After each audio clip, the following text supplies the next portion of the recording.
when you finish the meeting, it will take some time actually, depending on the length of our session. It will take several minutes to convert this recording to an MP4 file.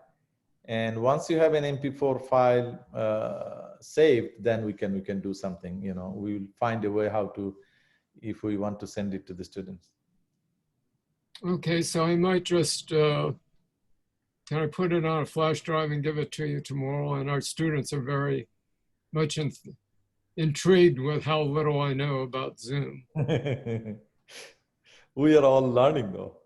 So this is Zoom I didn't even hear about something called Zoom until this pandemic. So let's get started. So I want to start, you see my plan with this session is to give you some basic information about the autonomic nervous system. And I will start from very basic. Most of you will know those things. And at the end, we can have some question answer, whatever question you have. So it will be better for us if all the participants, if you keep your, the microphone off, mute yourself. But if you want to ask question at any point, you can interrupt me, you can unmute yourself and ask a question. So let's get started with some very basic information about the nervous system. Nervous system can be classified in two ways. In anatomy, we prefer the structural classification, where the nervous system is divided into a central nervous system and peripheral nervous system. Central nervous system is composed of brain and spinal cord, these two components, and peripheral nervous system has two components again, main two components, there are other minor ones, the spinal nerves and cranial nerves. So there are 31 pair of spinal nerves and the 12 pair of cranial nerves. But if we use the functional classification, which is more widely used actually for pharmacology and physiology, it's functional classification where nervous system is divided into a somatic part and a visceral part. Now, somatic part again composed of two components, sensory components and motor component. And visceral part is again divided into two components, the sensory component and motor component. Now, the motor component of visceral nervous system is called autonomic nervous system. So that will be our focus today. The visceral nervous system, only a part of visceral nervous system. Remember, the visceral sensory is not a component of autonomic. Autonomic is purely a motor system, okay? So before I go to autonomic nervous system, let's talk a little bit very quickly about somatic. You are familiar with the somatic nervous system. So somatic nervous system, somatic nervous system's targets are very specific. They supply the skeletal muscle, which are voluntary muscle, and they receive a sensory signal from the skin. So that's what a somatic nervous system does.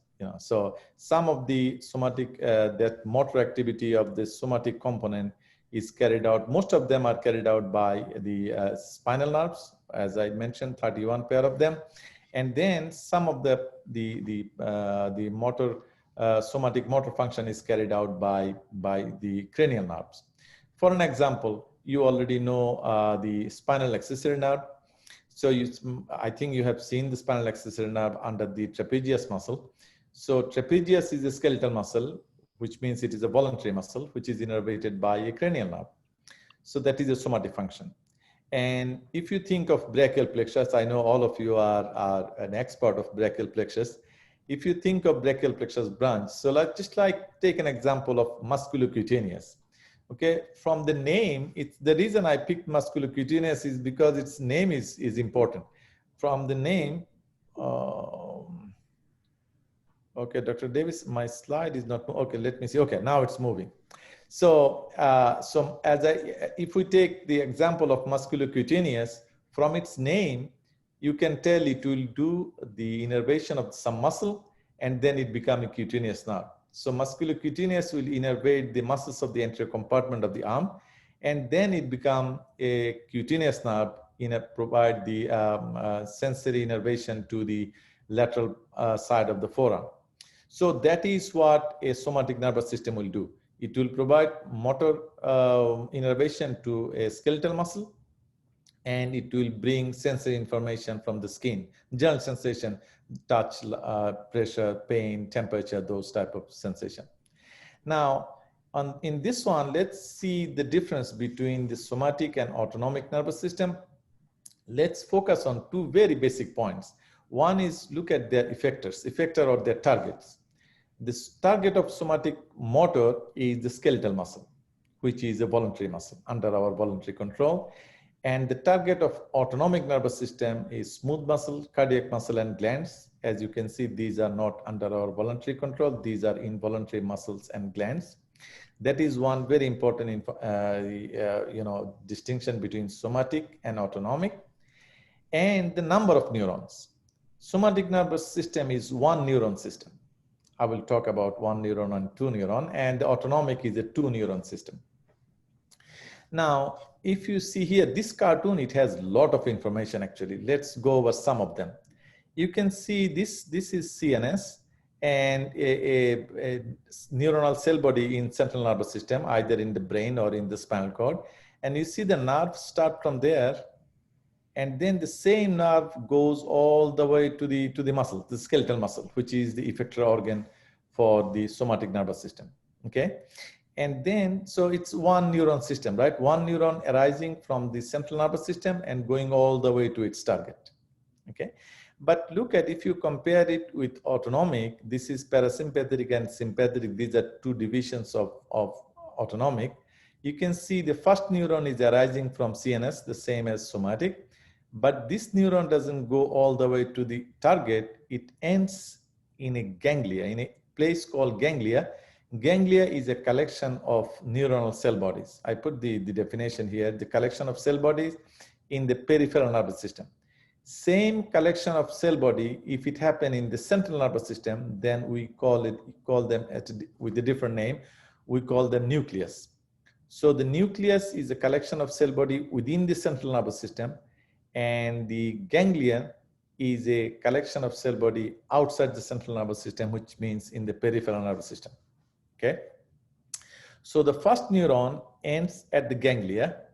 You see ganglia here. So where one neuron ends and another neuron begin, that part we call, that is something we call synapse or synapse. Synapse is the junction between two neurons when one neuron ends and another neuron begins. Now, at their junction, they are not structurally continuous, actually. There is a space, very small space between this neuron, which one is ending, and the other one, which one is beginning. Now, because there is a gap in between them, you need a chemical transmission, actually, to transmission of signal from this neuron to this neuron, and that is mediated by chemical neurotransmitter. This one, in this case, this is acetylcholine here. So, and then the second neuron begins, and then that reaches the effector organ. In case of this, it will be either smooth muscle or cardiac muscle or gland, okay? Now, how we name those, we don't call them first neuron and second neuron. We name them, see, one way to call them is to looking at the ganglia. So this neuron, the first neuron, was before the ganglia, so we call it preganglionic fiber or preganglionic neuron. See, if we use those terms, fiber and the axon, they are the same thing. So this is the preganglionic fiber or preganglionic neuron, and this one is after ganglion, so we call it postganglionic neuron. And we call them in a different name as well, because this is a synapse here. The first neuron ends at a synapse and the second neuron begins. So because this fiber is before the synapse, so we call it presynaptic neuron, and the one after the synapse we call postsynaptic neuron. So during my talk, I may use preganglionic, postganglionic, or sometime I may use presynaptic, postsynaptic. I will try to stay with the presynaptic and postsynaptic. That is more common terminology that we use. Okay, so this is presynaptic neuron. This one is postsynaptic neuron of the two neuron system. Okay, and then one more thing, which is not a main focus of us actually. Number one, I said because there is a gap between these two neurons, we need a chemical neurotransmission. For that, we need transmitter substance. These are called neurotransmitter, which is acetylcholine. And then there are other ones common ones, the norepinephrine, epinephrine, okay? And another thing is that when this postsynaptic neuron make a junction with the effector organ, there is also a gap there. So that you need another neurotransmission there. And to elicit a response, the neurotransmitter generally bind with the receptors and produce a response and elicit a response, okay? Now, these two things, the neurotransmitter and the receptors, we will not talk about them. This is not our main focus. You will see when you go to the future modules like in brain and behavior, neuroscience, physiology, pharmacology, they will mainly focus on the neurotransmitter and the receptors that are, that are stimulated by that particular neurotransmitter to elicit a response, okay? Now, look at this one here. Also the same thing, the presynaptic neurons begin at the central nervous system, and then it synapse at a ganglia, and postsynaptic neuron begins and go all the way to the effector organ. This is an example of parasympathetic. This is sympathetic. Both of them are two neuron system. Now, one exception in case of the sympathetic is presynaptic neuron, instead of going into a ganglion, they may go to the adrenal medulla. Now, the cells of adrenal medulla, they behave as a ganglion, as a ganglion, okay? So even though they are not really a ganglion, but these are the cells of adrenal medulla where presynaptic neuron can end, stimulate the adrenal medullary cells. They produce epinephrine and norepinephrine, the neurotransmitter. Now, this is different. They don't go to the effector directly. They go to the bloodstream, and blood will carry this neurotransmitter to any effector organ that can respond to a sympathetic stimulus. Okay, so finally, we need two things here from this slide. Now they have two different effectors, somatic and autonomic. Somatic will act on the skeletal muscle, which are voluntary muscle, and autonomic will work on the smooth muscle, cardiac muscle, and glands. And number two information is somatic is one neuron system, and autonomic is a two neuron system. Okay. Now, let me move. So this slide will give you an overview of the both sympathetic and parasympathetic. These are the two components of autonomic, sympathetic and parasympathetic. In one word, we call sympathetic a flight and fight system, which means you don't always fight and flight. So this is only used in emergency mainly. And parasympathetic, we call rest or digest, which means this is the system which will be activated under normal circumstances. Okay, so that is parasympathetic. Okay, so what I want you to see here in this slide is that we said this is two neuron system, both sympathetic and parasympathetic, right? So which means their first neuron or presynaptic neuron will arise from the central nervous system, which means either in the spinal cord or in the brain. Now look at the origin of sympathetic presynaptic fiber or location of sympathetic presynaptic neuron. They are located in the spinal cord between T1 to L2 segment. Okay, that's the source of sympathetic. They arise from the spinal cord, which is a part of central nervous system between T1 to L2 segment. Okay, so that is the location of presynaptic neuron. And look at this neuron, they come, and then the postsynaptic neuron is located. There are two main positions where you will see sympathetic postsynaptic neuron or ganglion. That is, this is the sympathetic chain. I think all of you have seen the sympathetic chain in the posterior thoracic wall. This is the sympathetic chain, and in the sympathetic chain, there are occasional ganglia. You see at a regular interval, there are a lot of ganglia there. So these are ganglia, means these are collection of cell bodies. So presynaptic neuron can come to the ganglia. They can synapse here, like you see dotted line indicate the postsynaptic fiber. Postsynaptic fiber will go to the organ, the target organ, and innervate those organs. Now, it's not always the case. You see sympathetic presynaptic fiber can leave the solid line indicate the presynaptic neuron. Presynaptic neuron leave the sympathetic chain ganglia without synapsing. And then, but if they leave, they have to synapse somewhere, right? So for them, sympathetic system, there are some ganglia. They are located anterior to the aorta. They are called pre-aortic ganglion. We'll go over those pre-aortic ganglion. There are several of them. So sympathetic ganglia are located either in the sympathetic chain or in the pre-aortic area, okay? Pre-aortic ganglia and sympathetic chain ganglia. These are the two places where presynaptic sympathetic fiber can anastomose or can synapse. Now, on the parasympathetic system look at their source. The first neuron or the presynaptic neuron arise either from the cranium, we call craniosacral outflow. Because sympathetic arise from T1 to L2, we call it thoracolumbar outflow, okay, because of its source of the first presynaptic neuron. It's different in case of parasympathetic. They arise either from the cranium or they arise from sacral 2, 3, 4 segment. That's why we call them craniosacral outflow. Okay, so the cranial outflow come out through 4 cranial nerves: cranial nerve 3, cranial nerve 7, cranial nerve 9, and cranial nerve 10. Okay, of those 4 cranial nerves, 3, 7, and 9, their targets are all in the upper head, face, and in the upper neck. Okay, from the vocal cord, from the larynx in the neck down all the way to the pelvic part, it's all done by the cranial nerve 10.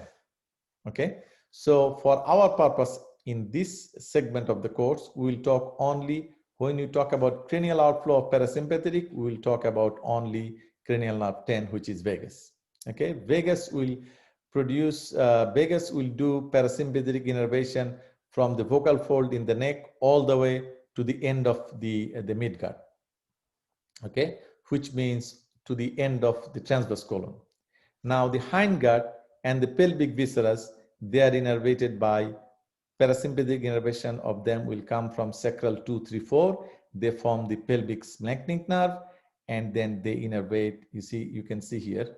So beginning the distal descending colon, the sigmoid colon, rectum, and all these pelvic organ, they are covered by pelvic splanchnic. Okay.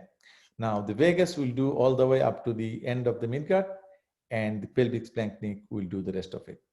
Again, parasympathetic arise either from the cranium or from the sacrum. That's how they get the name of craniosacral nervous system or craniosacral outflow. Now, there are some similarities. I put it here. These are simple. You just read them. They are both involuntary. Their targets are all involuntary, and both of them are two neuron system. And both sympathetic and parasympathetic presynaptic axon, their neurotransmitter they use is acetylcholine, which is not very important for us at this point. Now, how they are different? They have different level of origin. You see, sympathetic is thoracolumbar, parasympathetic is craniosacral. They have different location of ganglia in the peripheral nervous system. In case of sympathetic, it is either in the sympathetic chain or in the pre-aortic location, pre-aortic ganglia or sympathetic chain ganglia.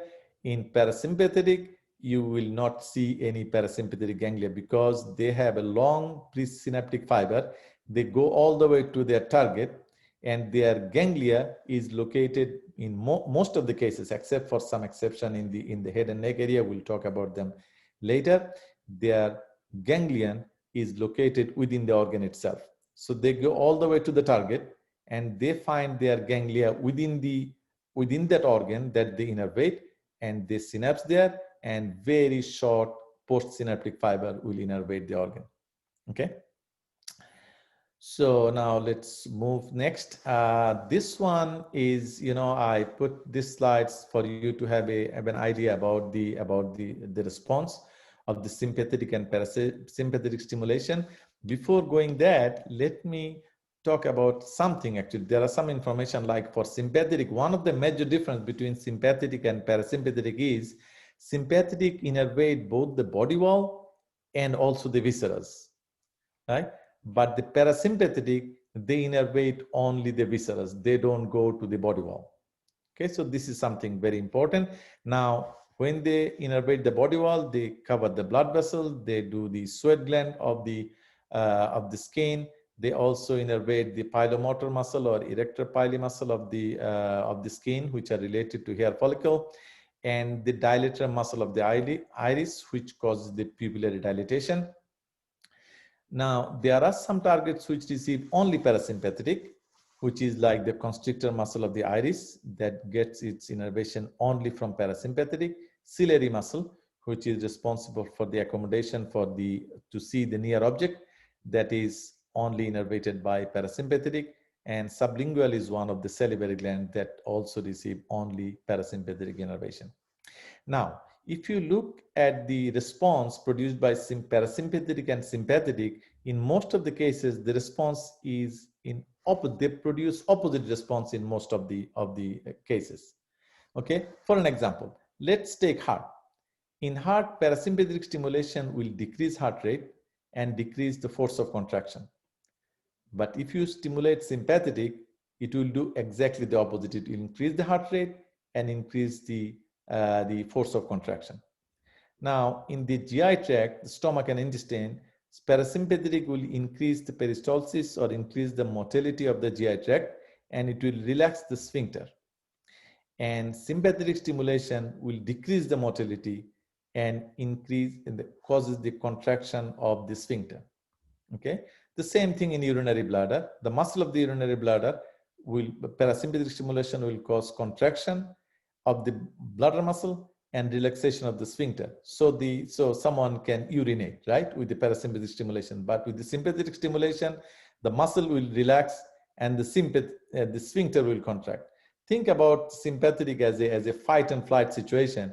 If you are in a flight and fight situation, you will not be looking for the restroom, right?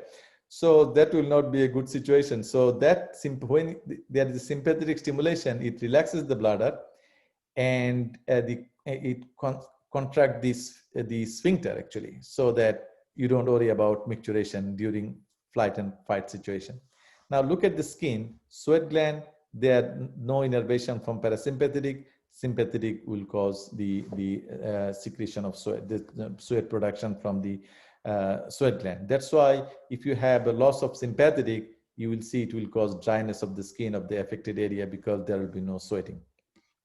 That is the general principle. In most of the organs, the effect of sympathetic stimulation and parasympathetic stimulation produce opposite response, with few exceptions. So like in the muscle of iris, okay? In the iris, there are two different set of muscle. One set of muscle make the pupil small. The other one dilate the pupil, make the pupil big, okay?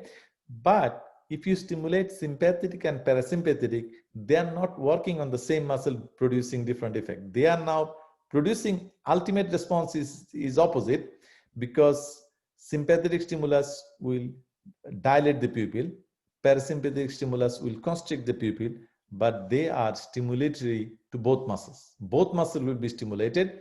One will produce contraction, one will be producing, the dilatation of the pupil. So there are more like cooperative, actually synergistic in function. They maintain the size of the pupil by balance between sympathetic and parasympathetic. Also, if you look at the male sex organ, parasympathetic stimulation will cause erection, and sympathetic stimulation will produce ejaculation. So that is also a synergistic function. This is not opposite to each other. And also they are complementary in some cases, like in the salivary gland. If you stimulate salivary gland with parasympathetic stimulation, parasympathetic will stimulate the release of watery saliva from this salivary gland. Whereas stimulation of salivary gland with the sympathetic nerve, it will also produce saliva, but that will be a viscous, thick saliva. That's why if you have parasympathetic stimulation, there is a dryness of mouth, because the watery saliva will not come, because production of watery saliva is a function of parasympathetic stimulation, and production of thick viscous saliva is the function of sympathetic stimulation. But in any case, both of them both of them will produce saliva. Okay, one is watery saliva, the other one is thick saliva. Okay, now let's focus on the sympathetic. Okay, now sympathetic, we say the source of sympathetic, this is the spinal nerve. Okay, so this is the section of a spinal cord at the level of T1 and L2. How do we know? Because we can see a lateral horn here. So if you see this lateral horn, the source of sympathetic, we said the presynaptic neuron will arise from the spinal cord, right? And we also know that in case of sympathetic, it will arise from spinal cord T1 to L2 segment. So this one must be between T1 to L2, right? So here is the lateral horn. This is the source of the cell body of the presynaptic sympathetic neuron. Okay. Now, how it will follow, how it will go to the body wall to supply the body wall. This is like the the sweat gland in the skin or blood vessels of in the skeletal muscle. They have to follow the spinal nerve, right? So how they will join the spinal nerve? They will follow the ventral rootlets. See, they will come from here and they will follow the ventral rootlets. They will join the spinal nerve, and the spinal nerve will immediately divide into dorsal rami and ventral rami. You see how sympathetic is coming. It is following the ventral rootlets, spinal nerve, and ventral rami. Okay. Now, if the sympathetic nerve now continues with the spinal nerve and go to the effector organ, go to its target, it cannot produce any action because we said the first neuron or presynaptic neuron is not active. To be active, it's a two neuron system. Remember that. So it should synapse somewhere. Okay. We said the most common place to synapse is the sympathetic ganglia. So sympathetic ganglia, you will see a sympathetic chain around here on the side of the vertebral column, and it will have a lot of ganglias on it, right? Let me draw one of them here. So this is, think about this one as a ganglia in the sympathetic chain, okay? So now this fiber, the presynaptic sympathetic fiber, somehow need to come here and so that they can synapse and produce the postsynaptic fiber here so that they can go back to this spinal nerve and is distributed to its targets. Now look at this one. So this is one of the communicating rami, which is a communication between the ventral rami of the spinal cord to the sympathetic chain ganglia. Okay. So now in the sympathetic chain ganglia, you have cell bodies for postsynaptic neuron. So this presynaptic fiber can end here by making a synapse. So you see, this is the synapse here. So after synapsing, this is the postsynaptic neuron. Now this one is active now because it's a second postsynaptic neuron. Now it will reach the ventral rami, and then it will be distributed with the dorsal rami and the ventral rami to all the targets of the spinal nerve, which is in the body wall. Okay, so that's how they are distributed. Now let's go back to, now this one is called, so this one is presynaptic fiber, which is myelinated. That's why we call it white rami. And this one is postsynaptic fiber, which is unmyelinated. We call it a gray rami. Okay, don't try to see the difference between gray rami and white rami because in cadaver they will look exactly the same. So this is gray rami and white rami communicants, and the gray rami one is presynaptic. This is the synapse. This is the postsynaptic fiber, and then they will be distributed along with the spinal nerve. Okay. So now this is a better drawing here, and you can see sympathetic arising from the lateral horn. It will follow the ventral rootlets, the spinal nerve, and the ventral rami. And then from the ventral rami, it reaches the sympathetic chain ganglia as a white rami communicants, synapse here, go back to the spinal nerve as a gray rami communicants, and then distributed along with dorsal rami and ventral rami. But dotted line indicate the postsynaptic here, and the solid line indicate the presynaptic part. Okay. Now this is possible. This arrangement is possible only between T1 and L2 because you have the lateral horn in the spinal cord that has the source of presynaptic sympathetic. But you need sympathetics above the T1 and below the L2 as well, right? Now, so how you will get presynaptic sympathetic below the L2 or above T1? So you can think of the spinal cord. See, you saw spinal cord and you know detail about spinal cord. The spinal cord ended at the level of L1 and L2, right? So, but we have still lower lumbar spinal nerves, we have sectal spinal nerves. So how that happened, before the spinal cord ended, it gave out all the rootlets for the lower spinal nerves below the L2, okay? So all the rootlets came out and they remain within the dural sac, forming the chorda equina. And when they reach their appropriate level, they leave the vertebral canal and go towards their target. So it will be something similar to this one. So if this is between T1 to L2 level, think about, see, for an example, let's say this is 5, C5, okay? Now, how C5 will get a sympathetic fiber? It will again arise from between T1 to L2. Say like, for an example, if this one is a T1, the sympathetic, presynaptic sympathetic is coming out following the ventral rootlets, joining the spinal nerve, following the ventral rami, and then enter the sympathetic chain. It comes to the sympathetic chain ganglia, but if this fiber is designated for C5, it will not synapse here. You see, without synapsing, you see the solid line means perisynaptic fiber. It is going up inside the sympathetic chain, through the sympathetic chain, and when it reaches its destined target, say like if this one is C5 and this fiber is designated for C5, when it arrives its designated level, it will synapse at that point, and then the postsynaptic fiber need to join the spinal nerve in order to be distributed, right? So now how many communicating rami we need here? Because we already have presynaptic inside, all we need after synapse, just one communicating rami, which is a gray communicating rami or gray rami communicants. The same thing will happen for any level which is below L2. You see again, presynaptic sympathetic is coming out following the ventral rootlets, spinal nerve, ventral rami, coming to the sympathetic chain and going down in the sympathetic chain without synapsing until it reaches its desired level. And then when it reaches the destination, it synapses there at that level and make just one communicating rami to join the spinal nerve again, the ventral rami of the spinal nerve, and distributed along with the dorsal rami and the ventral rami. So above the T1 and below L2, so there will be no gray communicating rami. That is what I wanted to explain to you, okay? So if you understand that, that will be nice. So remember always the two neuron system. So for the synaptic, for autonomic neuron, for them to be effective, they have to synapse somewhere. Now, and also for sympathetic, they don't have any source above T1 or below L2.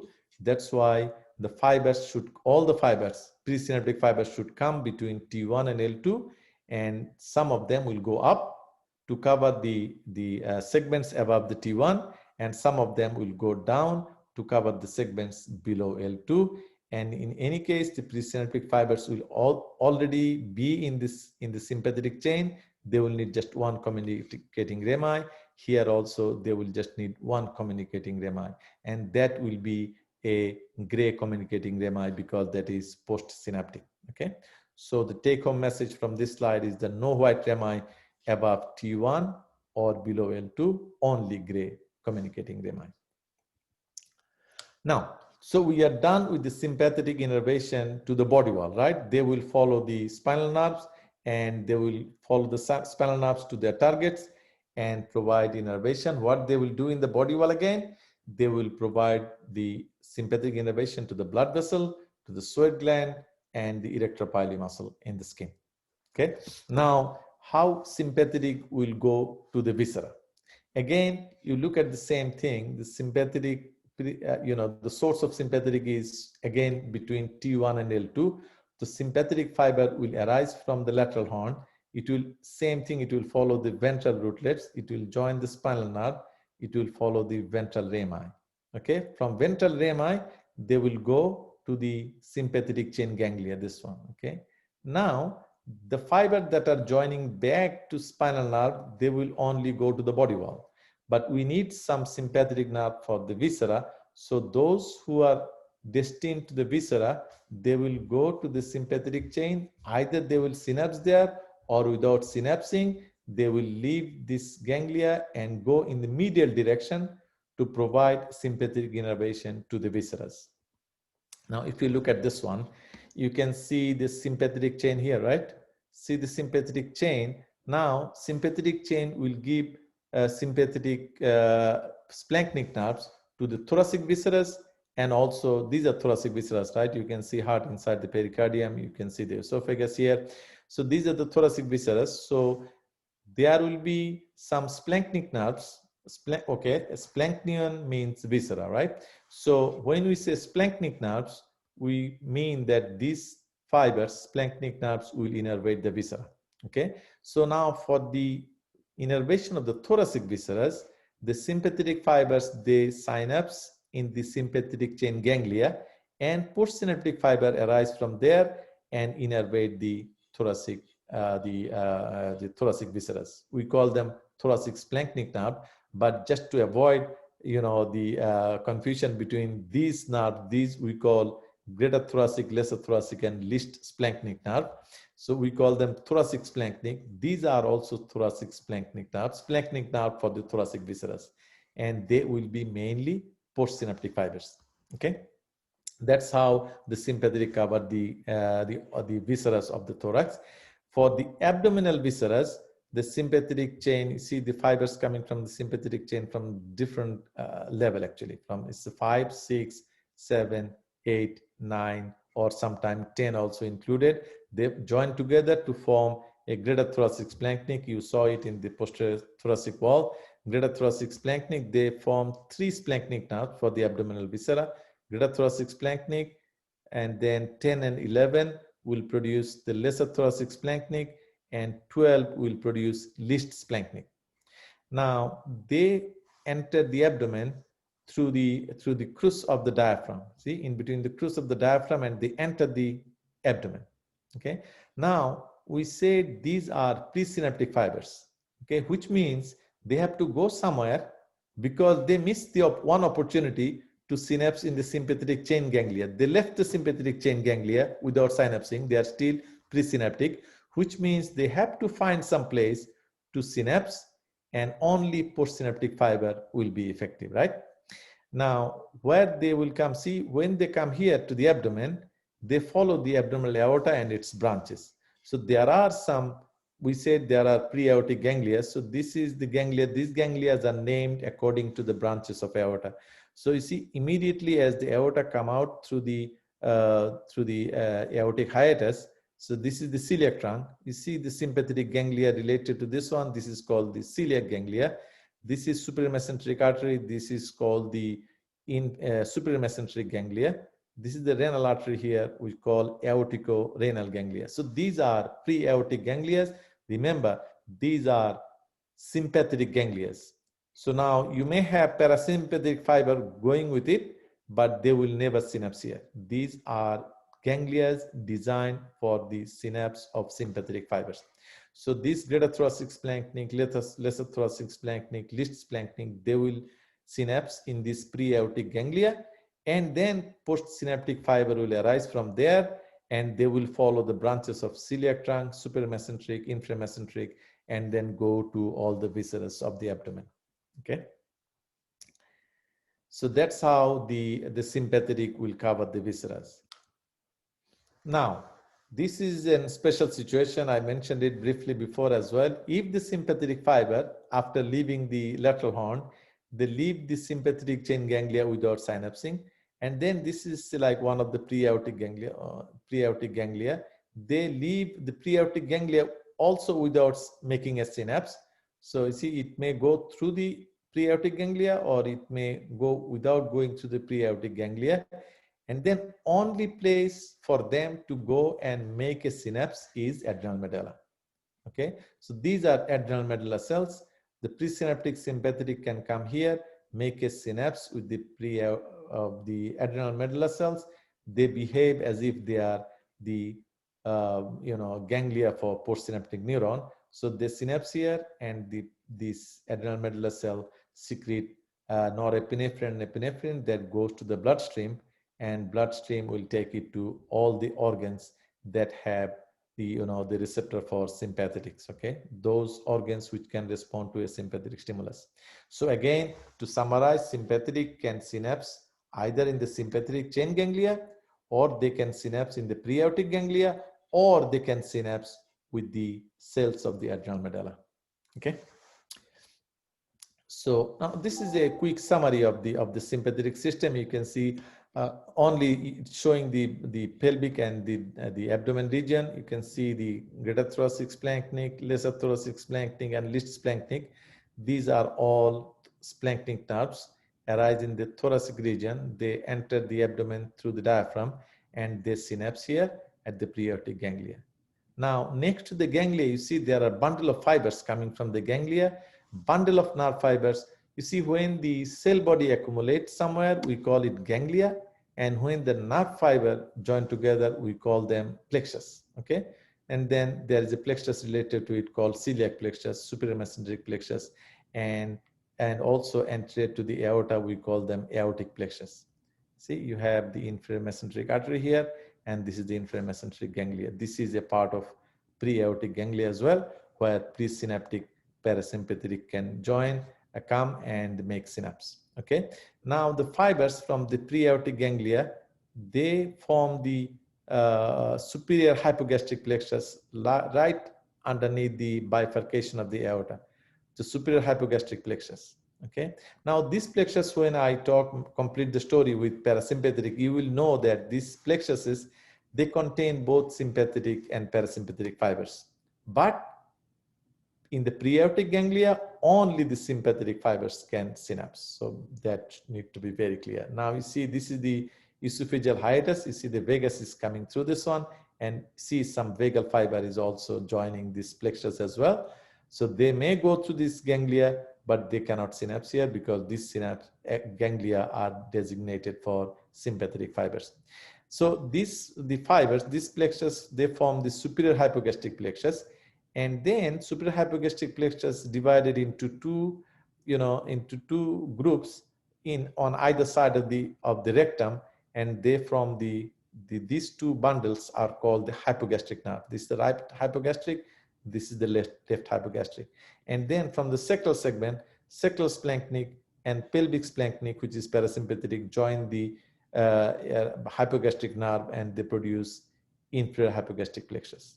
Okay, so again, celiac ganglia, superior mesenteric ganglia, inferior mesenteric ganglia, aortic-renal ganglia, and then there are a bundle of nerve fibers producing plexuses, which include the parasympathetic fibers as well.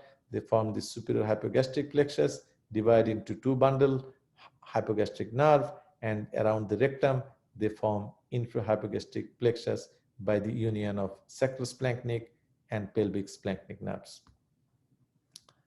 Now, this one will give you a brief, a summary of the sympathetic system. Again, the whole thing. So this side is going with the spinal nerve going to the body wall, and these are the splanchnic nerves going to the viscera. You can see for the thoracic viscera, the splanchnic nerves are postsynaptic. The dotted line indicate the postsynaptic fibers. For the abdominal viscera, these are presynaptic fibers, and then they synapse with the pre-aortic ganglia and go and innervate the abdominal and pelvic organs.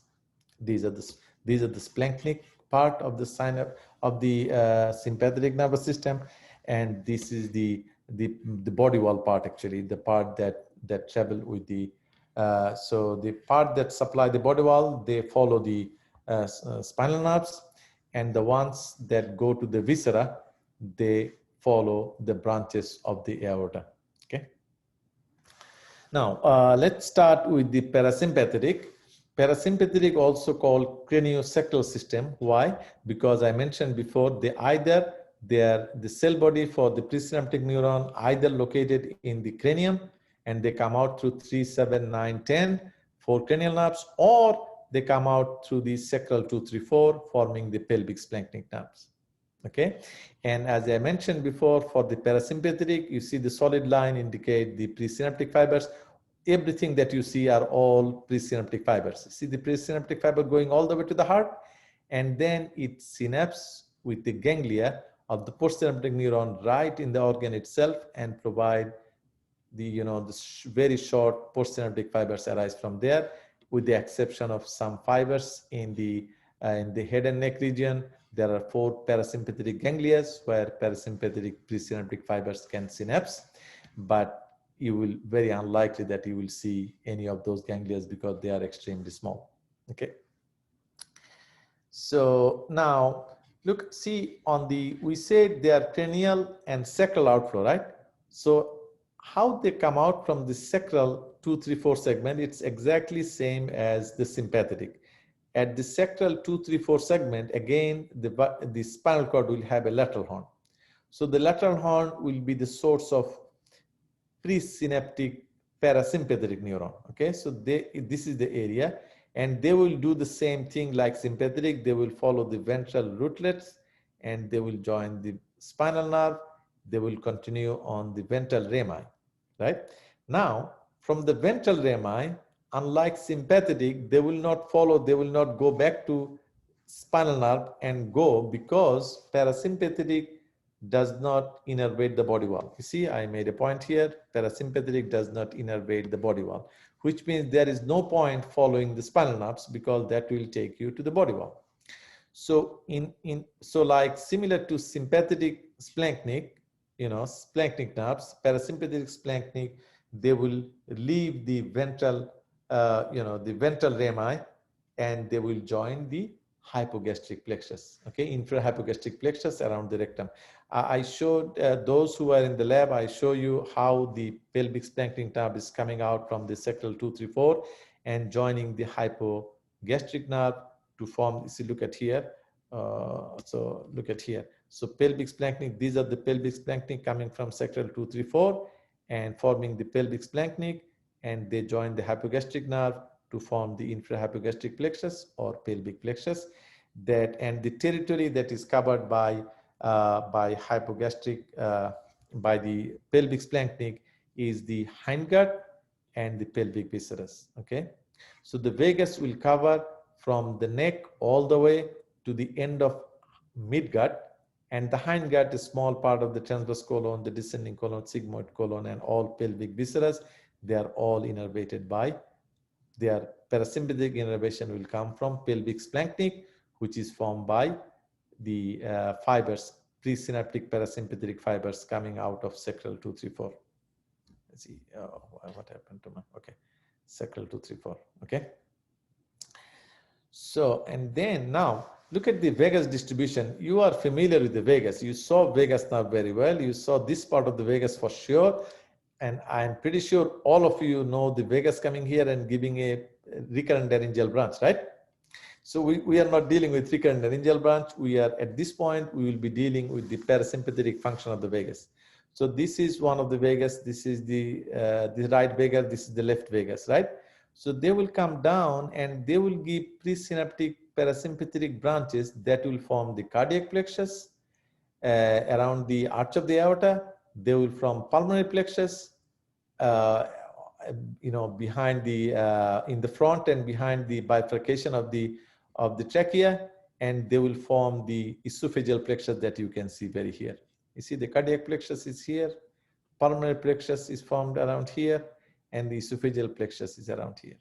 Okay, so these are the branches of vagus, and there are some, when we say esophageal plexus, this contains some sympathetic fibers. You see the sympathetic chain here, it will also contribute some fibers because esophagus, heart, lung, they all need both sympathetic and parasympathetic fibers.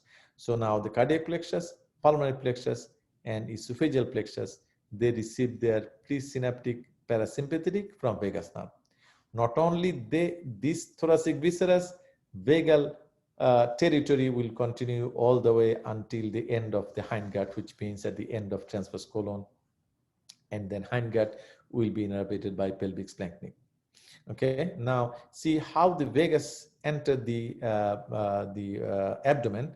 It entered the abdomen as a anterior vagal trunk and posterior vagal trunk. You see the posterior vagal trunk and anterior vagal trunk, they enter the abdomen along with the esophagus through the esophageal hiatus, and they supply the abdominal viscera as well. And as I said, all these fiber coming from vagus, these are all presynaptic, parasympathetic, and their ganglia is located within the organ itself. That's why you don't see the gland or the ganglias, and we don't see the postsynaptic fibers as well. Now you see some vagal fibers. You see fibers coming from vagus. These are vagal fibers. They are joining this celiac plexus supramesenteric plexus, and aortic plexus as well. So these plexuses will all contain the parasympathetic fibers and sympathetic fibers as well, but the pre-aortic ganglia, they are only for the sympathetic fibers. So that's how vagus is distributed. Now this one will give you, this one shows the targets of the parasympathetic. Now this will give you a lot of information here. If you can study this slide, it's a lot of information. This is greater thoracic splanchnic, lesser thoracic splanchnic, least splanchnic. They are coming. They are sympathetics coming from the thorax. This is the esophagus here, anterior vagal trunk, posterior vagal trunk. You see vagus is entering the abdomen and joining the celiac plexus, superior mesenteric plexus, you see, and passing around the aortic-renal ganglia and participate in the formation of aortic plexus as well. So when we see the plexus, as I said again, plexus is the bundle of nerve fibers and ganglia is the collection of cell bodies. So these are the ganglia, but these are only for sympathetic. But this plexus, in the bundle of nerve fibers, you have both sympathetic and parasympathetic fibers. Okay, look at this one, aortic plexus around here. It is forming the superior hypogastric plexus, and then superior hypogastric plexus is divided into two bundles, the hypogastric nerve, right and left hypogastric nerve, and then right and left hypogastric nerve. This is the rectum here. Look at here. So this is sacral 1, this is sacral 2, this is sacral 3, this is sacral 4, and you see they are sending some branches, see? So what sacral is a spinal nerve, right? What it has to do with the viscera? It has nothing to do with the viscera, right? But which means these fibers that are coming looks like coming as a branch of sacral 2, 3, 4. In fact, these are not the original spinal nerve fiber. These are parasympathetic, presynaptic parasympathetic fiber coming out from the lateral horn of the sacral 2, 3, 4 segment. You see, because of this line, you don't see it very clearly here, but look at here. Sacral 2, sacral 3 is giving a branch, sacral 4 is giving a branch. They are joining the hypogastric nerve to form the hypogastric plexus. Okay, inferior hypogastric plexus. This is also called the pelvic plexus. Again, this plexus contains sympathetic fiber, parasympathetic fiber, both of them. And these pelvic splanchnics are the parasympathetic, and sacral splanchnics are sympathetics. Okay, now from these infrahypogastric plexus or pelvic plexus, now some fibers go around the other organs and they form other plexuses around those organs. I will show you in the next slide. Now, this is the innervation of the pelvis. This is important for you for this segment. You see, this is the hypogastric nerve coming down. This is rectum here. So around the rectum, this is hypogastric nerve is joined by the pelvic splanchnic nerve. See the pelvic splanchnic nerve coming from sacral 2, 3, and 4. Pelvic splanchnic nerve and sacral splanchnic nerve coming from the sympathetic chain, and they join the hypogastric nerve to form the inferior hypogastric plexus or pelvic plexus. So make sure to see this pelvic splanchnic nerve when you go to the lab. Okay. Now from the inferior hypogastric plexus, there are some extension of these plexuses around the other organs, right? This is the female, so you can see the uterus here and the vagina around here, and then around here they form another plexus called uterovaginal plexus. These are named by the organ itself, the organ that they are supplying. This is the urinary bladder. So, and the plexus formed around the urinary bladder to supply the urinary bladder is called the vesical plexus. Okay, so uterovaginal plexus, the rectal plexus, you know, the vesical plexus. That is in case of female. Now in case of male, it is little different because organs are different, but the rectal plexus is the same. This is the infrahypogastric plexus. This is around the rectum called the rectal plexus. Now it extends into the bladder, forming the vesical plexus.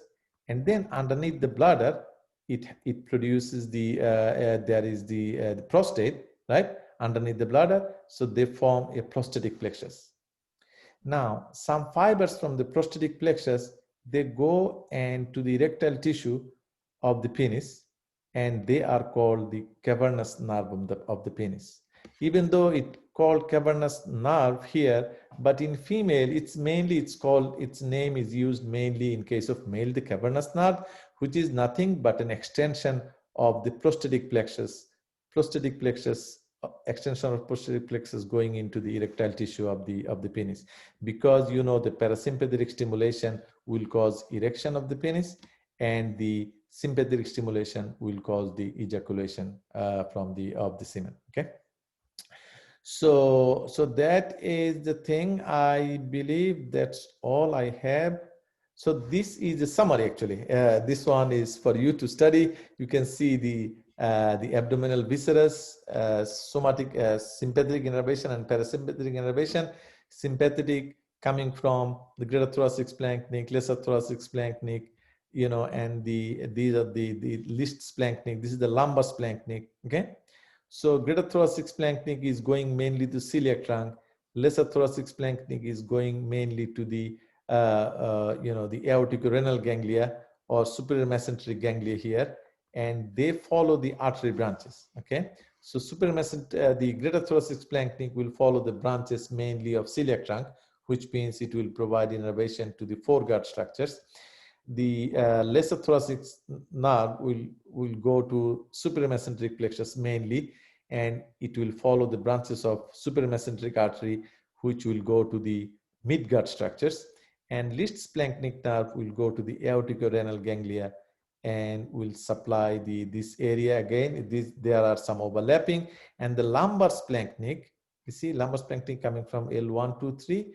They are forming the lumbar splanchnic nerves. They go to the inferior mesenteric ganglia, and they mainly provide innervation to most of the hindgut structure.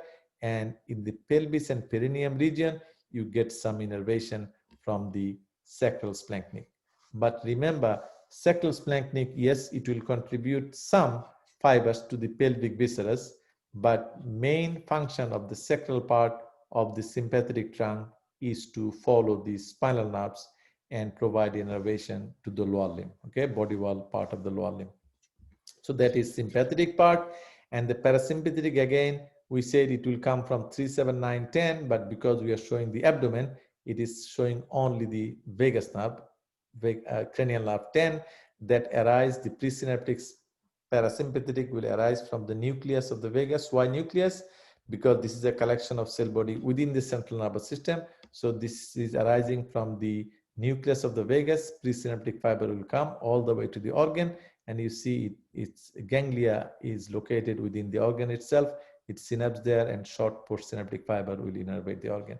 So the vagus will cover the abdominal esophagus, stomach, and all the way to the end of the transverse colon, which marks the end of midgut, and the descending colon, sigmoid colon, rectum, and the other pelvic viscera, they get their parasympathetic innervation from pelvic splanchnic, which is presynaptic neuronal cell body is located in the lateral horn cells of the spinal cord segment to the S2, S3, and S4.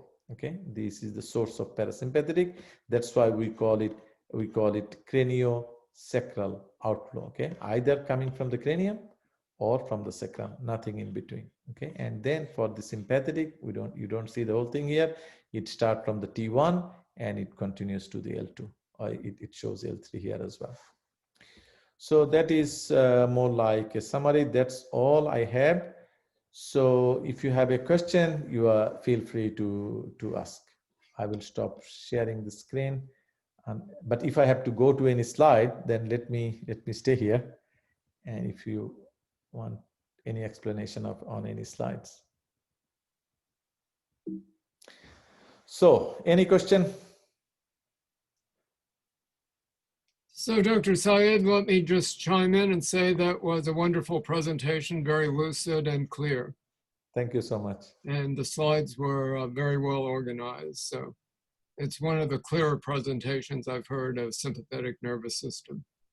Thank you so much. So for the students, so Dr. Davis, shall I upload the slides to O2? Yes, if Okay. you're willing to share them in that way. Yeah, so which part of O2 do I use this with the autonomics where you have? So this event had a address in O2. You could attach your slides to this event. Okay, I will do that. Let me stop sharing and see how the students are doing. So Did you get something out of this one? So I saw Unmute Michael yourself. Smith nodding his head continually through your presentations. Unmute yourself and you can speak out whatever question you may have. Could we review one more time which ganglia the splanchnic nerves intersect at, especially the thoracic and the lumbar? So which one you are talking about, the sympathetic or parasympathetic? The sympathetic. Sympathetic. So sympathetic, see if you think of the splanchnic nerves, the splanchnic nerves that are going to the thoracic viscera, they are all postsynaptic. So they synapse in the sympathetic chain ganglia. Okay. Now for the abdominal viscera, they synapse in the pre-aortic ganglia. Now for the greater thoracic splanchnic, lesser thoracic splanchnic, and least splanchnic, they synapse mainly in the celiac, supramesenteric, and aortic-renal ganglia, and the lumbar splanchnic, they synapse in the inferior mesenteric ganglia. Okay, so we just need to know that like the common areas where they intersect, not necessarily. Yes, actually there are some overlapping. This is not that the greater thoracic splanchnic cannot go anywhere other than celiac ganglia. You see, the fibers going through the celiac ganglia coming from the greater thoracic splanchnic nerve, they may go to the superior mesenteric ganglia as well and provide some sympathetic fibers to the branches along with the superior mesenteric artery.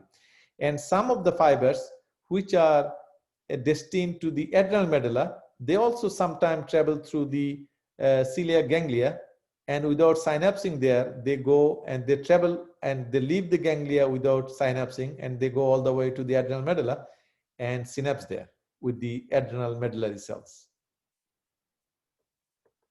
So one more thing, actually. So I mentioned, just to have a clear understanding for you guys, I mentioned about the neurotransmitters like the presynaptic, postsynaptic, but that will not be our focus here. No, we will not focus on neurotransmitter or the receptors which mediate the response. But this is just for you to have an understanding, because you need to know that where the synapse is not an anatomic continuation between the two structures. They are not anatomically continuous. There is a space between them. And that transmission of signal from presynaptic to the postsynaptic is called the neurosynaptic transmission. So for that, you need chemical neurotransmitter. And then to elicit a response in the organ, you need to have receptors which the neurotransmitter will bind and produce a response. This is just to clarify and for your understanding. We will not focus on neurotransmitter or the receptors, but when you will go to neuroscience and physiology and pharmacology, they will not talk much about these fibers. Actually, they will mainly talk about the neurotransmitters and the receptors. But at this point, this is not something very important for us that we will focus. But they are important things, but not for us at this point. So, Dr. Syed, this is Edgar. Oh, so I copied and pasted a bunch of questions that were coming in at the end. And then I sent those to you privately via chat. Okay, I can and see. Some of these you might have already answered in this last few minutes or so, but if you want to answer those now, those were from the students actually. Thank you, Dr. Meyer. Let me read the question from the chat. It says, so is the pelvic splanchnic formed by fibers of sacral 2, 3, 4 forming an inferior hypogastric plexus, or did I hear that wrong? Okay, so you see in one of the slides I show below the bifurcation of the aorta is the superior hypogastric plexus that is formed by the fibers coming from the mainly from the aortic plexus, right? So then this fiber divide into two bundles, right hypogastric and left hypogastric nerve. Those right hypogastric nerve and left hypogastric nerve, they run on the side of the rectum. Now join that infrahypogastric nerve is the pelvic splanchnic that arises from sacral 2, 3, 4. And when they join, and also sacral splanchnic coming from sympathetic chain also join there. And when all those things join together, hypogastric nerve, pelvic splanchnic nerve, sacral splanchnic nerve, now this combined bundle is called the inferior hypogastric plexus or pelvic plexus, which means pelvic plexus will contain fibers that are coming from the aortic plexus, and they have fibers, parasympathetic fibers coming from sacral 2, 3, 4, and they have sacral splanchnic coming from sympathetic chain. Okay, so if that answers your question, then let me go to the next one. Can you explain why parasympathetic nervous system axon do not have white or gray?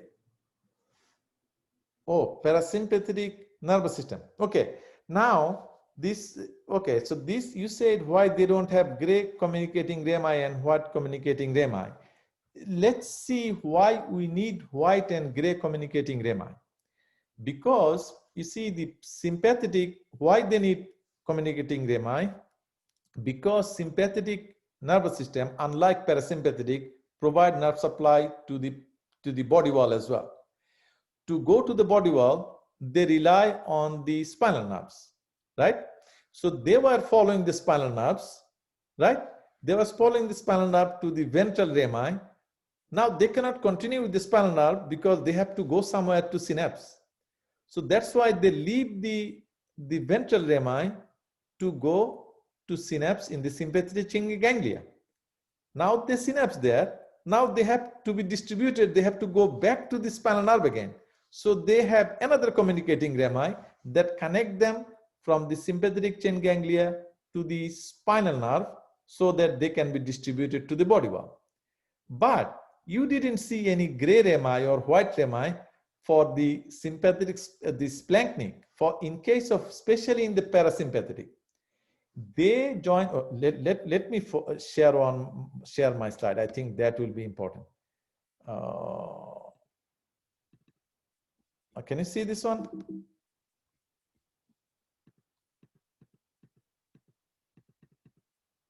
Okay, so think about this one as a S2, 3, 4, right?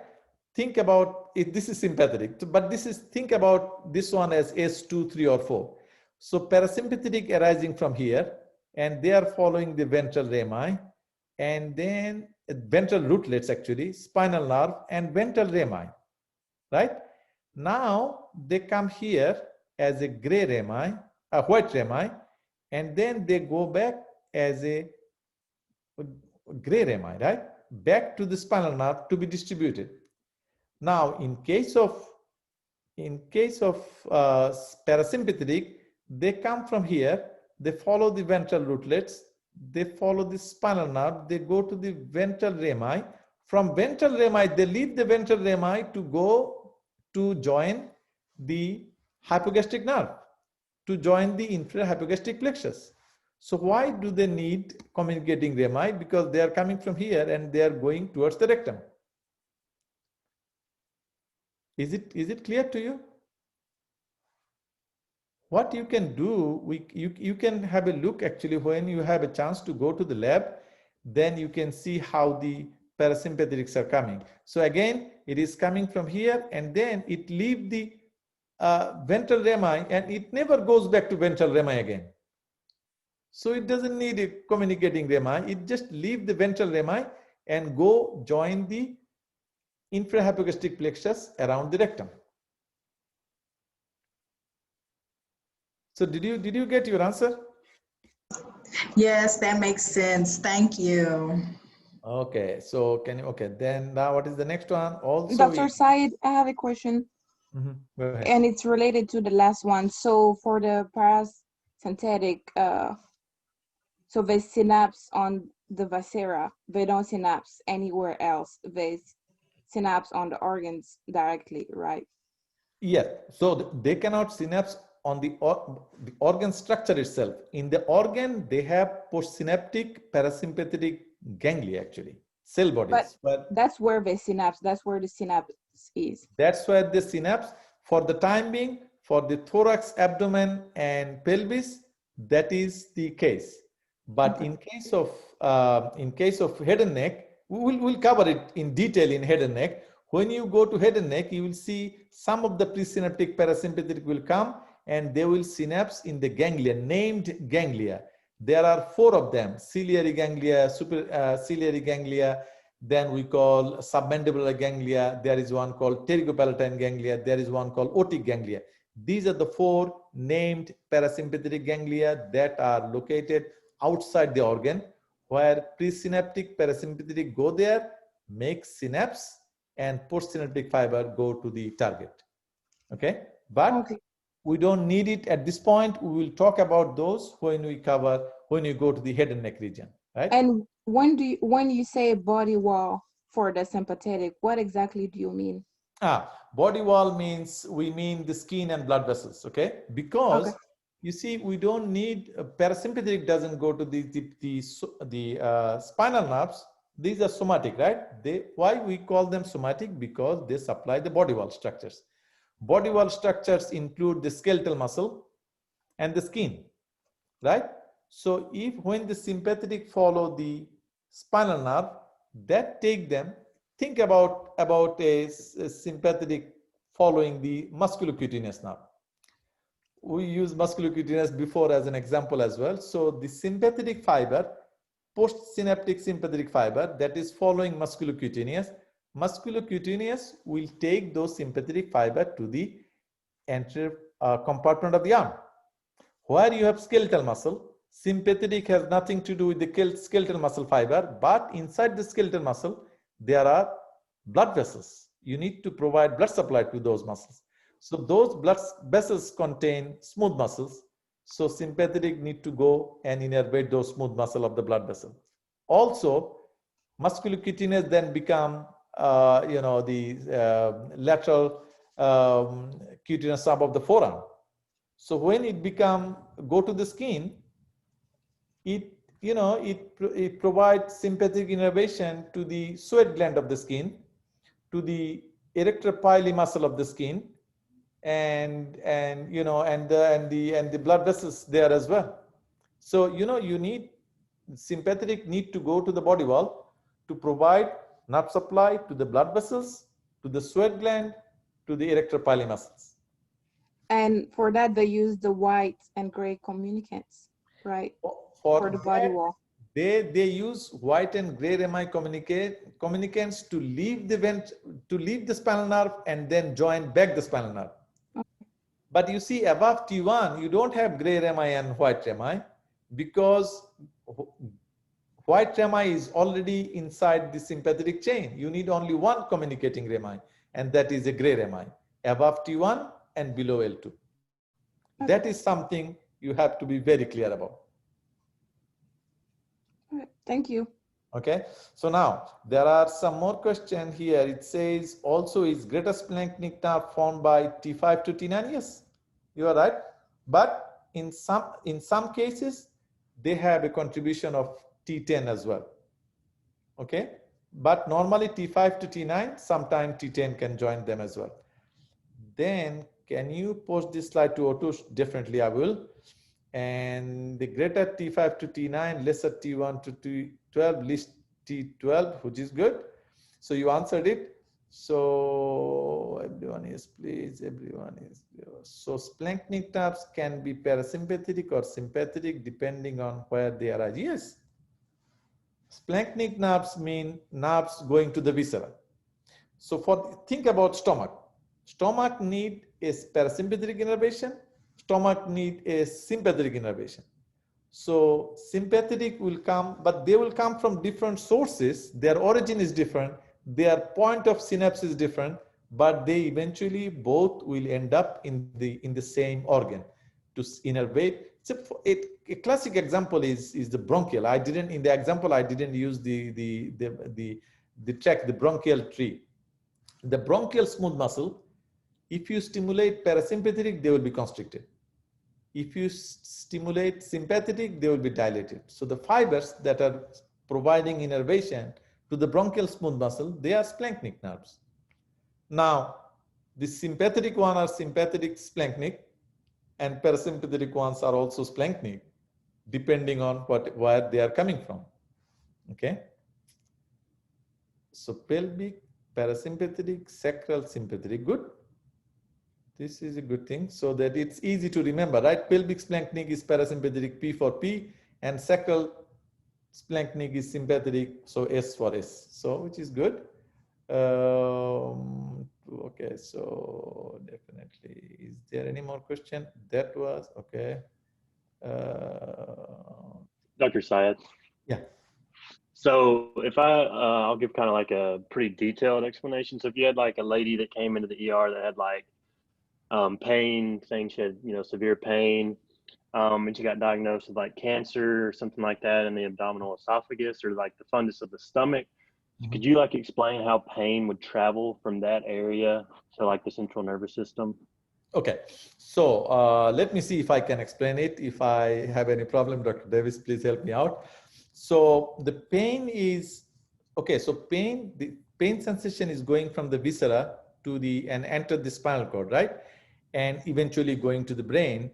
But make sure one thing, that this pain sensation is not a part of autonomic nervous system, because we made it clear at the beginning that autonomic nervous system is a motor system. So there is no visceral, the sensory component to it. But you need to carry the pain sensation from the viscera as well, right? These are called visceral efferents. Okay, so let's make it clear about efferent and efferent. When we say efferent, these are sensory fibers. Efferent means they are heading towards the central nervous system. And efferents are the ones mostly motor. They are coming from the central nervous system to the periphery. Okay, so the visceral efferents are fibers that carry pain sensation from the viscera. Okay, in most of the cases they are carried along with the sympathetic nerve. Okay, so they will follow the sympathetic nerve, that will take them all the way back to the spinal cord segment, and then they will go up to the brain, so that you feel pain. That's why you will see in the late stage of the cancer, when the pain become very severe and then no way you can control the pain, what they do is that they cut the sympathetic nerves actually sometimes. It's called sympathetictomy actually, so that you will lose your fight and flight response, but at least your pain will be somehow managed. Now, in the pelvis, there is a problem. Now, there is a term called pelvic pain line. Okay. Now, pelvic pain line is drawn along the attachment of the peritoneum. Okay. Now, if you look at the peritoneal attachment, it goes from the anteroabdominal wall, it goes over the bladder, then in case of male, it goes over the rectum and then goes up, right? In case of female, it goes over the bladder, then goes up along the wall of the uterus, goes down along the uterus, and then goes up along the rectum. So that is normally the pain line, okay? The attachment, lower attachment of the peritoneum. Now, in case of large intestine, the pain line is drawn a little differently. In case of large intestine, the pain line is drawn at the middle of sigmoid colon. So any pain sensation that is carried above the upper half, from the upper half of the sigmoid colon and all up areas above that, they will travel with the sympathetic nerve. Okay. Now below, in the lower half of the sigmoid colon and in the pelvic viscera and the pelvic organs, at the pelvic part of the large intestine, the pain is carried by the pelvic splanchnic, which is parasympathetic. Okay, so that is a little tricky, but as a general rule, pain fiber will go with the sympathetic nerves, and we don't consider them as part of sympathetic nervous system or autonomic. We call them visceral sensory fibers. Thank you very much. That answered my questions. Thank you. Thank you. So Dr. Syed, would you like to address the issue of how these fibers distribute with arteries? So the vagus nerve and fibers leaving, let's say, the celiac ganglion that are sympathetic might invest blood vessels, and how the pelvic splanchnics are not associated with blood vessels necessarily, but run along the posterior body wall to get to the descending colon, that last third of the transverse colon at the splenic flexure into the rectum. So there's a dichotomy there in terms of the way foregut and midgut get their parasympathetic innervation versus hindgut. Thank you, Dr. Davis.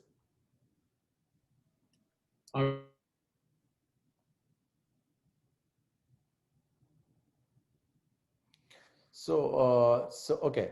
So there is one question. So the cavernous nerve contain both sympathetic and parasympathetic fibers. So is the pelvic splanchnic formed by the fibers of sacral to, okay.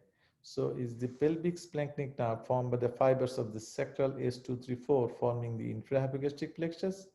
Or did I hear it wrong? Okay. So so this I have to clarify. So the infrahypogastric plexus is not formed by pelvic splanchnic nerve. Pelvic splanchnic nerve is a component of infrahypogastric plexus. Infrahypogastric plexus is formed by the fibers from the hypogastric nerve, pelvic splanchnic nerve, and sacral splanchnic nerve. All of them, they contribute to form the infrahypogastric plexus or pelvic plexus. It is not only the pelvic splanchnic nerve. That has to be clarified, okay? So, and then, so the cavernous nerve contain both sympathetic and parasympathetic, yes. So any nerve actually here, so these cavernous nerve is an extension of the prostatic plexus in male that goes to the to the erectile tissue. So they have fibers from sympathetic, they have fibers from parasympathetic as well. All plexuses in the thorax and in abdomen. In the thorax, the main plexuses are cardiac, pulmonary, and esophageal. They all contain fibers from both sympathetic and parasympathetic. Again, in the abdomen, the celiac plexus or the aortic plexus, suprahypogastric, infrahypogastric, all these plexuses have both sympathetic and parasympathetic fibers. But the ganglions, remember, their origin is different, their ganglia are different. Now, as I said, the vagal fiber may travel right through the celiac ganglia, but it cannot synapse in celiac ganglia because celiac ganglia is specific for the synapse of the sympathetic fibers.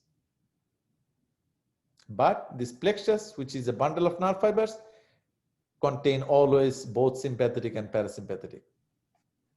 Dr. Syed, I had a quick follow-up question to that.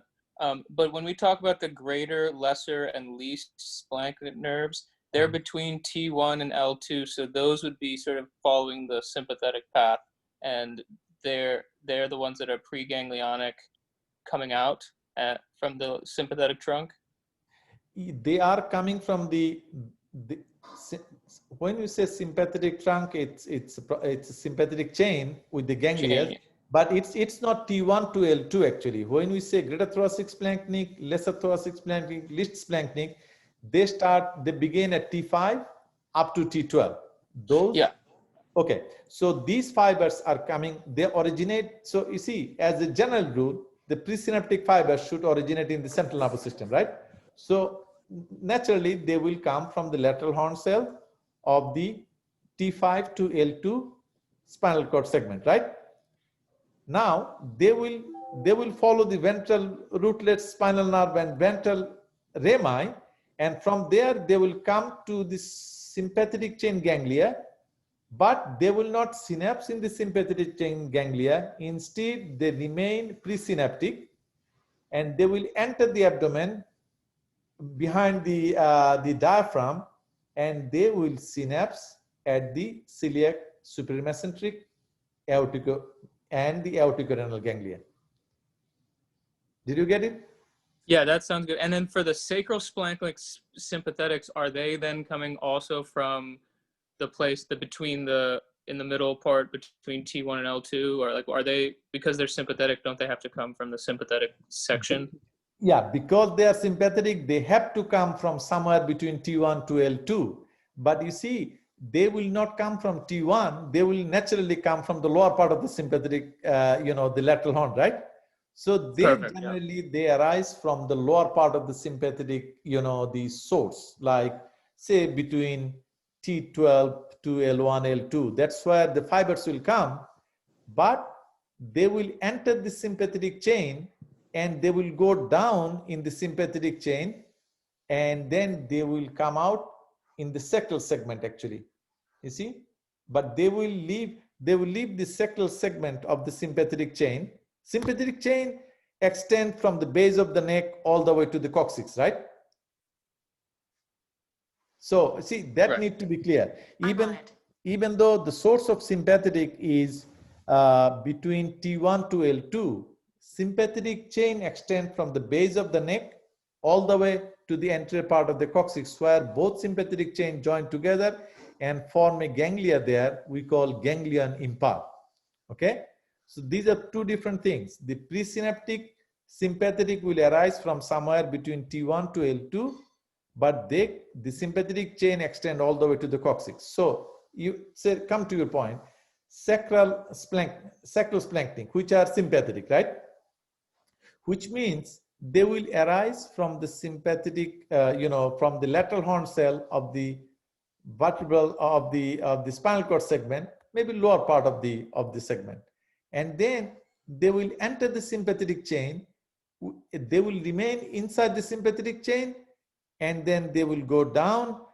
When they come close to the the rectum, they will send some fibers which are splanchnic coming from the sympathetic chain ganglion, and these are postsynaptic fibers, and then they come join the pelvic pelvic plexus or inferior hypogastric plexus. But one thing I want to make clear is that most of the part of the sympathetic, the sacral sympathetic chain, they mostly contribute in the lower limb innervation. You see, innervation of the lower limb for the blood vessels and the skin and the sweat gland. Okay, skin, sweat gland, and the erector pili muscle, and they will follow the spinal nerves. But they have some visceral component, which is sacral splanchnic. They will join the infrahypogastric plexus. Okay, so make sure one thing, it will be very clear for you. So you are in today's group in Gross Lab, or you? Tomorrow. Tomorrow, wonderful. So tomorrow I will be there in station 11 or somewhere, I believe, and I think in different stations actually. You will see Dr. Meyer will be in a station. I don't know whether in his cadaver, he will show you nice blood vessels, I believe. And I'm pretty sure there are some nerves as well, but I will clear you tomorrow actually. I will show you where the pelvic splanchnics are coming, where the sacral splanchnics are coming. Thank you so much. Again, sacral splanchnics will be coming from sacral part of the sympathetic chain, and pelvic splanchnic will be coming from the S234 spinal cord segment, the spinal cord segment. Yeah.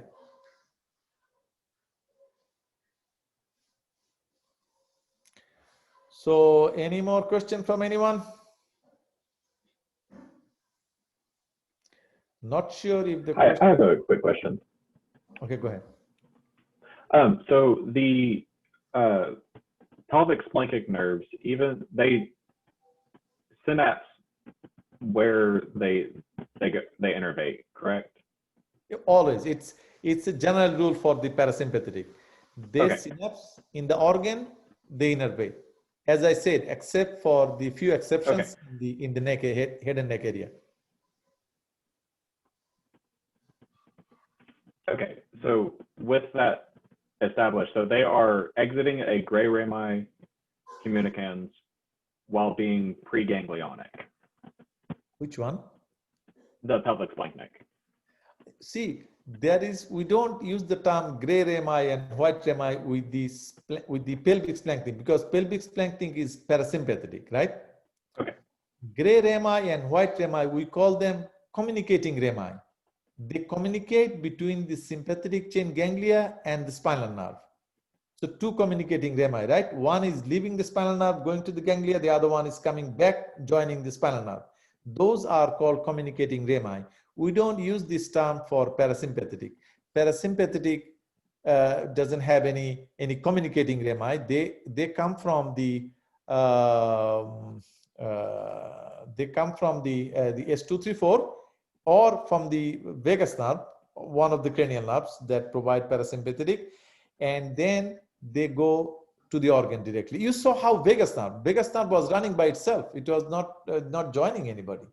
So it come down and then it provide branches to form the cardiac plexus. Now, when the cardiac plexus is formed, that has a contribution from both vagus and sympathetic.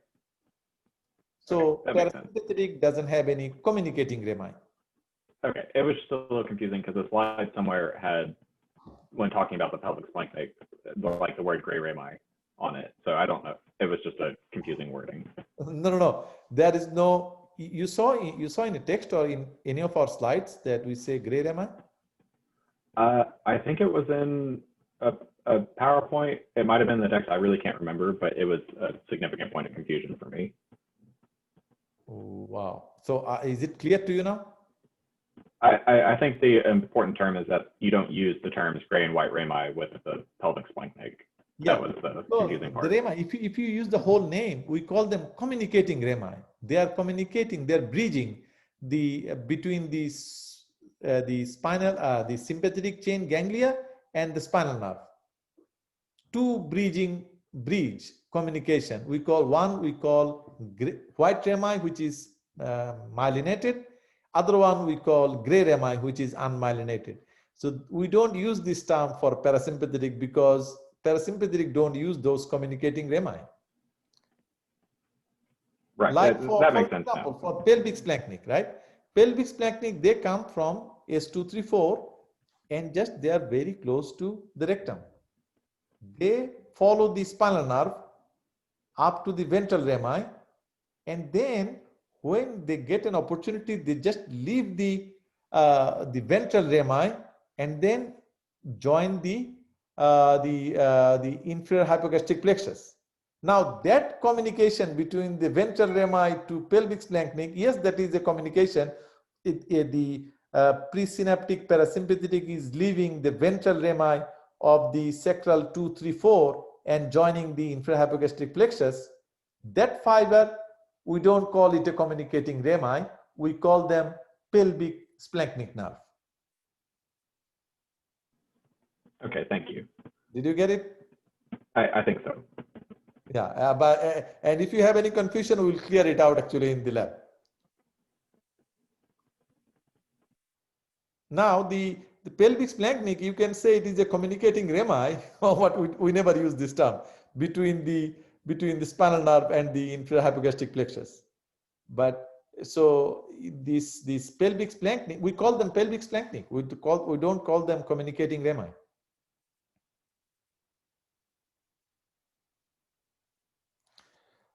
The vagus nerve is the vagabond, the lone wanderer. So is it a comment or what?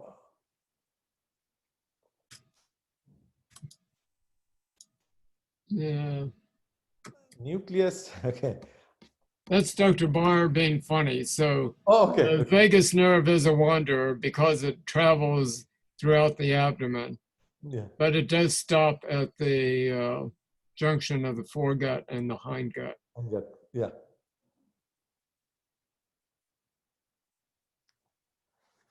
So we've dropped down in terms of participants to about 46 participants. Is there anything else you want to say?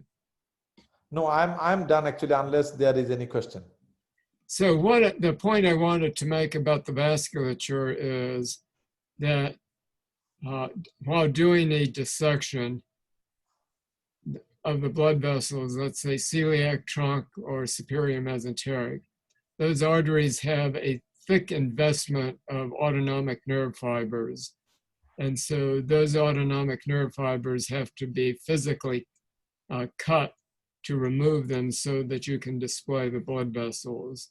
And so for students who are just looking at prosections, they're not seeing how thickly covered those arterial beds are with the autonomics. So when we talk about the distribution of nerves, what we're talking about are nerves that are covering blood vessels, and they distribute with the blood vessels as opposed to a distinct nerve that's off by itself. It's a plexus that's on a blood vessel.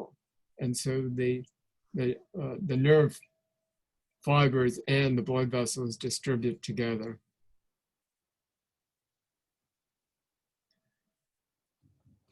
So we've been recording this. I don't know exactly how I can stop the recording, but Dr. Syed, can you give me some advice as to what will happen after I do that?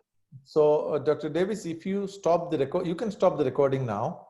And once you stop the recording, then you close the meeting, you leave the meeting, and you leave the meeting for everybody. Then you will see it will start processing the this recording. Okay. And then after some time, it will create an MP4 file for you. And you can, I think most likely it will go to your desktop automatically. Okay. And then when it goes to your desktop, and copy it on a flash drive and give it to me tomorrow. And then I will do the rest.